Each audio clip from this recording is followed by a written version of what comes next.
Welcome to Penrose Learning, where we make understanding easy.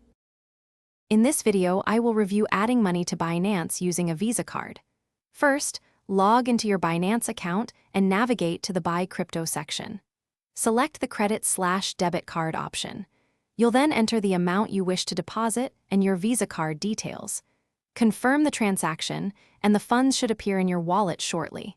It's a straightforward process designed for quick deposits. When adding funds with a Visa card, it's important to understand the associated fees and limits.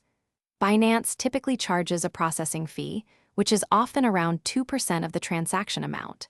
There are also daily deposit limits, which can range from $20 to $5,000, depending on your verification level.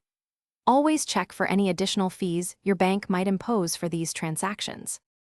Using a Visa card for deposits offers several advantages, primarily its speed and convenience.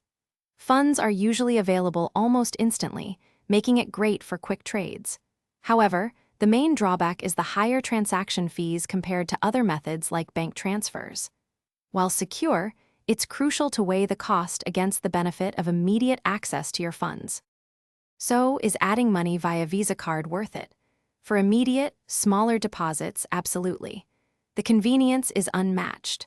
However, if you're looking to deposit larger sums or want to minimize costs, alternative methods like bank transfers might be more economical.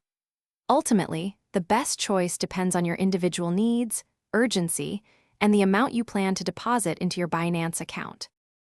Thanks for watching. If this was helpful, leave a like and consider subscribing. See you next time.